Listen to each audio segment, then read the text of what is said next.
I went to the library today and I wanted to show you what I got. I love the library. I love it so much. And I did one of my favorite things to do at the library, which is impulse borrowing. Kind of like impulse buying, where I buy things I wasn't expecting to pick up, or borrowing, I guess. Except I like this better because it's free. I want to give a quick shout out to the library in general. I think they are so underutilized and there's so many great benefits to them. You can get way more besides books. I have checked out library books, obviously, and movies. I'm a big fan of digital media. My sister, like way back in the day, used to borrow music, which is still available. If you have a digital library card, you can get digital media like audiobooks and ebooks, movies. It's a limited selection, but Canopy has more. I've also borrowed baking equipment, which is kind of a weird one, but it's available. Some places have national park passes. Also, apologies again if you hear any background noise. You can get musical instruments. I believe you can get things like sewing machines. It just depends on where you are, but yeah, go to the library. You're gonna find so many amazing things.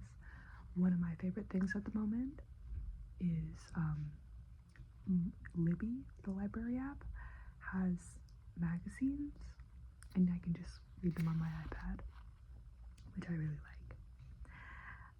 But enough about me sort of talking up the library.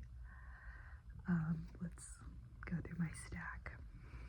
Okay, so a little bit of a lie. The first book that I have is not a library book, but I was carrying it around today.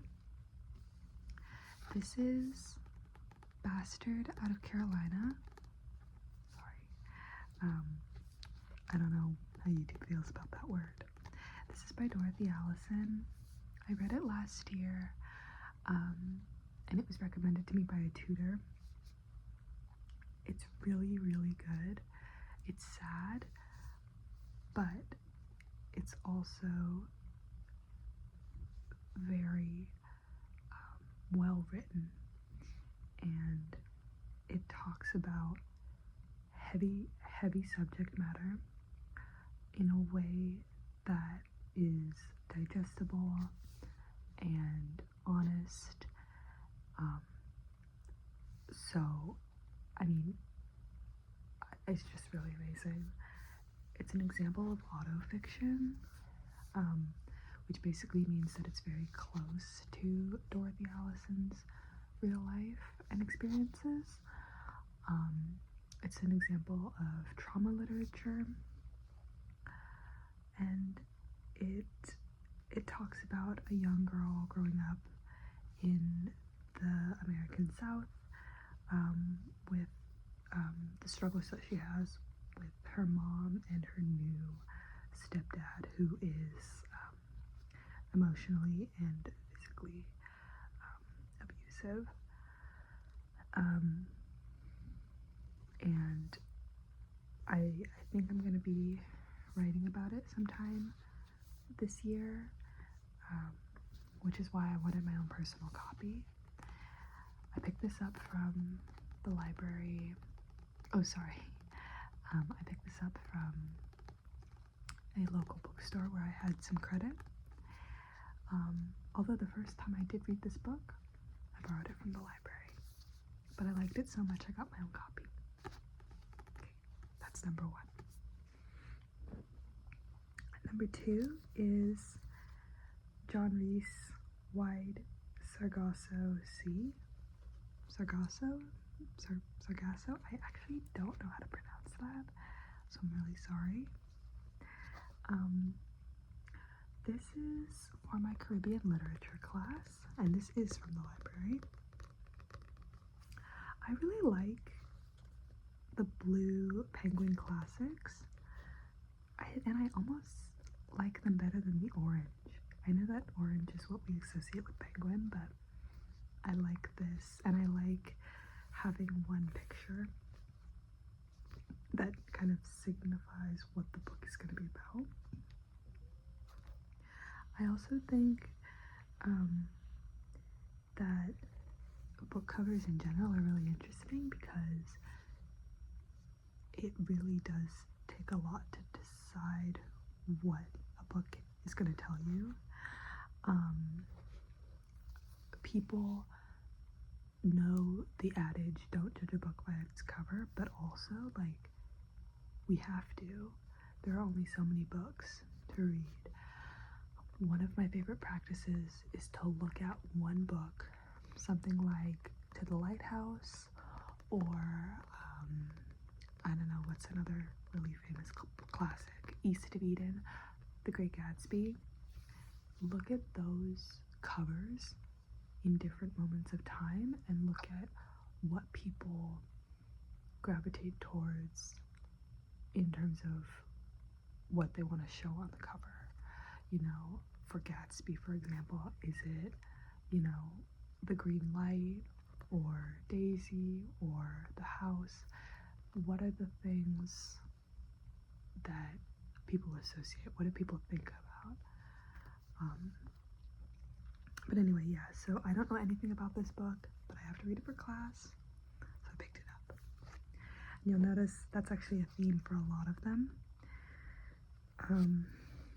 But this next one was an impulse buy. This is Autobiography of Red by Anne Carson. This is a poetry book, I believe. Yeah, it's long form poetry. I'll read a little bit of the back because I think it's genre bending. I think it's also partially an epic. Okay, I'm gonna read the whole back actually. The award-winning poet Anne Carson reinvents a genre in Autobiography of Red, a stunning work that is both a novel and a poem, both an unconventional recreation of an ancient Greek myth and a wholly original coming-of-age story set in the present. And then I'm going to show you that. I don't know how to pronounce it. Garion? I think. Garion, a young boy who is also a winged red monster, reveals the volcanic terrain of his fragile, tormented soul in an autobiography he begins at the age of 5. As he grows older, Garion escapes his abusive brother and affectionate but ineffectual mother, finding solace behind the lens of his camera and in the arms of a young man named Heracles, a cavalier drifter who leaves him at the peak of infatuation. When Heracles reappears years later, Garion confronts again the pain of his desire and embarks on a journey that will unleash his creative imagination to its fullest extent. By turns whimsical and haunting, erudite and accessible, richly layered and deceptively simple, Autobiography of Red is a profoundly moving portrait of an artist coming to terms with the fantastic accident of who he is. So, a lot to unpack, but this has been on my TBR for a while, and I saw it and I figured it's not too long and maybe I'll want to get to it, so we'll see. Anne Carson is brilliant.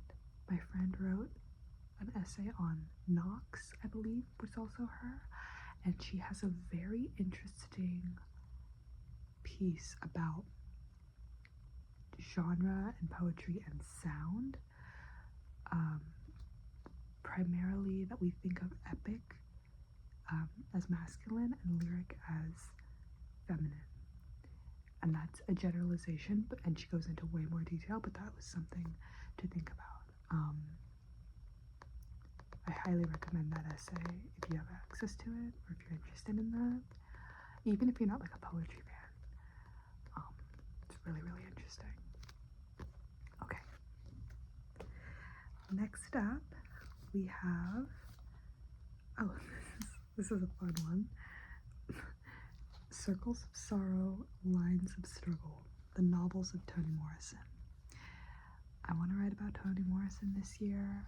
I don't know if I will, but this is short. It's just essays.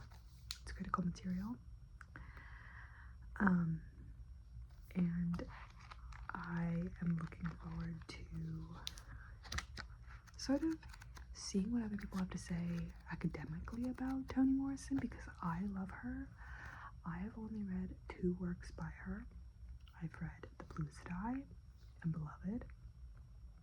I want to go back and read Beloved again because I read it in senior year and I found it very challenging, because I think Toni Morrison is challenging and yet very accessible if you give her the right attention, and I think I want to give Beloved a different type of attention now that I, really, really love reading. But I picked up this book to supplement my study on her, should I choose to write about her later this year. Okay, next up is Augusttown by Kay Miller. This is, again, for my Caribbean literature class. It's set in Jamaica, and I don't know much about it. Again, it's for my class, so I picked it up. And I heard from my seminar tutor that this is a student favorite, that students gravitate towards this book. I was just curious about if there were any texts on the course that my seminar tutor liked more than the others. And she said that this is a standout. So I'm actually really excited to read it. Of course, I'm excited to read really everything on this unit. I think it's going to be really fun. I took a course about literatures of decolonization last semester,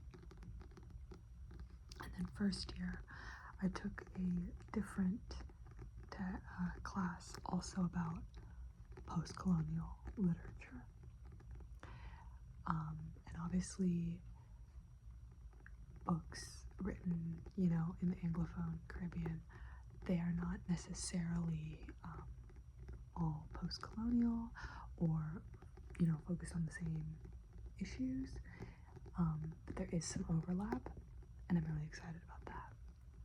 One of the things that interests me about my degree is why the reading list looks the way it does. Why do certain writers get prioritized as classic or traditional over others? And I'm really excited to take a class like this because it means I get to look at authors that I don't know and voices and perspectives from countries that aren't given as much attention. Don't get me wrong, like, I just took a Shakespeare class last semester and I loved it, but there is something to be said about trying to read things beyond what's considered classic, and this is just something that interests me. Okay, I've got 4 more books left, so we're halfway, sort of. This is another one for Caribbean literature. It is The Mermaid of Black Conch by Monique Roffey. And it is, I'll read the back because it's short. Jealousy, near the island of Black Conch, a fisherman sings to himself while waiting for a catch. But David attracts a sea dweller that he never expected. I can't pronounce it. Ikaya, an innocent young woman cursed by jealous wives to live as a mermaid. So that's the sea dweller that he attracts. Love. When American tourists capture Ikaya, David rescues her and vows to win her trust. Slowly, painfully, she transforms into a woman again. Freedom. Yet as their love grows, they discover that the world around them is changing, and they cannot escape the curse forever. That's the first time I read the book jacket, and now I'm like actually really excited to read this. Wait, that sounds so good. Okay. Goodness gracious. Also, this is crazy. Since when does Costa Coffee give out book awards? What? That's nuts. Okay. This is the last book that I picked up for Caribbean literature. Annie John by Jamaica Kincaid. What is this? This is a Picador collection. Again, I really like this cover. I think it's well done. I don't know anything about this book other than that it's for class. And it's set in Antigua. Just read that. I also have heard the name Jamaica Kincaid. Does anyone know what she's written besides this? Because it sounds familiar, but I can't remember.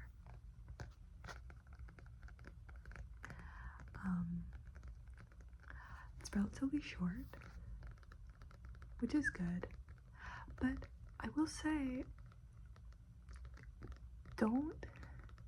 if you're getting into reading, or if you're a reader you know, just because a book is short does not mean it's easy. And I have fallen for this trap so many times. I have not finished A Room of One's Own. I have it on my shelf. I think there are 4 chapters, and I'm on 4. Have not picked it up since like 2023, I think. Crazy. It's so short. It's technically an essay. I can't get it. What's another one? Oh, The House of Hunger by Dombutsu Marachera. Short. Not straightforward at all. And that's the point. Good. You give it the attention it deserves. You can get through it. You can really find a lot of beauty in it. But not easy. So we'll see where Annie John lands. Okay, 2 more. I'm trying to decide which one is more exciting, but I don't think one is more exciting than the other. This is a Susan Sontag reader. This is, again, her work, I believe. Yes, her work. And I think it also has some critical conversation as well. Obviously, if it has an introduction, that counts. And what I mean by critical is written by a literary critic, somebody who doesn't write fiction or write something themselves, but wants to argue about something that's already been written. So this would include Susan Sontag's work, but also people who have written about Sontag. And then, yeah, this copy looks questionable, but if I can read the pages, we're good. The Aesthetics of Silence. She wrote, what was it? Notes on Camp. I think a lot of people know this one. If anything, for the 2019 Met Gala theme, I think of that theme, Karlie Kloss looking Camp right in the eye. I think that's my favorite look of the night. I mean, I hope everyone knows what I'm talking about. Anyway, I've read, what did I read by her? Ooh, on photography. Sorry, that's not what I read by her. I read by her regarding the pain of others. Really interesting stuff about war photography and how we respond to it. And when I read that, I was like, yeah, I know that there's way more Sontag in my future. I've also read some blurbs from On Photography as well. I took an American Studies class my first year, and she came up for that reason. Susan Sontag. I forgot to say what class this was for. It's for my celebrity culture class, which I cannot believe I'm taking. The lecture I had today was about what is culture, what is pop culture, what is a celebrity, but then we also had case studies on celebrity examples like Chappell Roan, Dolly Parton, and Muhammad Ali. One of the lecturers brought up an interesting point, and it's not very relevant in the grand scheme of the class, but it was, how many boxers can you name besides Muhammad Ali? Crazy, right? Because I can't name any, except Rocky, and he's fictional, and I've never even seen that movie. But an interesting thing she brought up that somebody else had written about was how people would argue that Muhammad Ali transcended boxing, but also that his success transcended his race. So that dialogue of transcendence being kind of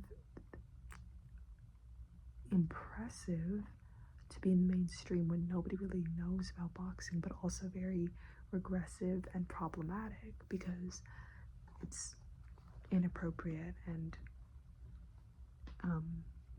unproductive to consider somebody transcending their race. Yuck. Don't do that. I share these things now, but I wish that I had the source material in front of me so that you could really understand what I'm talking about, because I get really excited about what I've learned and then I don't have the perfect citation to back it up. I know what I know, and I hope that you kind of understand what I'm talking about, but if not, then do your own research. I don't know. I guess for that lecture, it would have helped if you were there. Maybe you were, I don't know who was watching.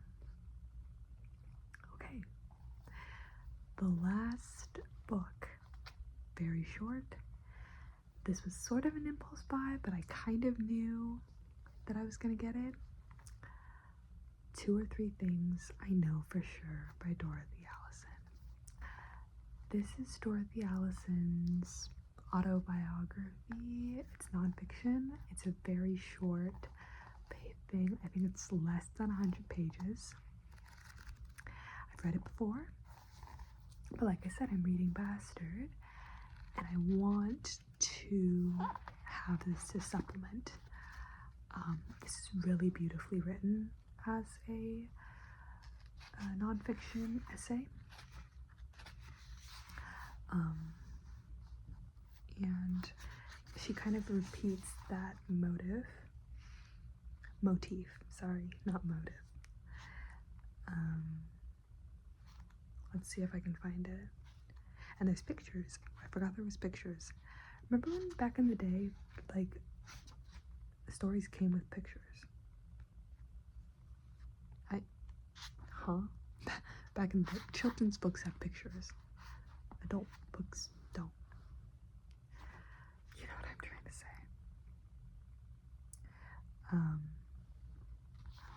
Let's see.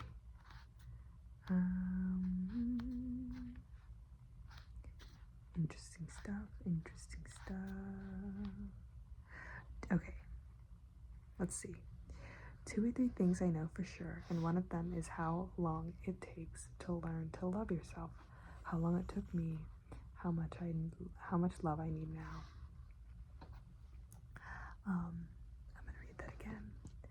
2 or 3 things I know for sure, and one of them is how long it takes to learn to love yourself. How long it took me, how much love I need now. So, I mean, it's just one little blip, but it's full of little moments like that, 2 or 3 things she knows for sure. Again, I just think Dorothy Allison's writing is really well done. I was so disappointed or sad to hear of her passing because she passed away fairly recently, within the last 2 years, I think. But we still have her stories, which is really impressive. Really, just a wonderful way to, like, stay connected to her. I just think it's always so interesting that people's stories and lives get to be, like, preserved in their books. I am so, like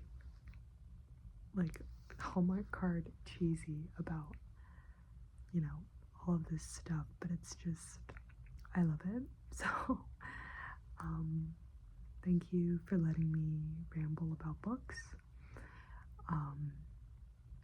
Hopefully something in there was kind of interesting. It's all off the cuff. And I don't know that I have anything more to say because I don't have any more books to show you. Well, besides the haul, I have plenty more books. But yeah, maybe as time goes on, I'll come back with what I've actually read and what I thought about it. But for now, I think that's all. All right. All the best.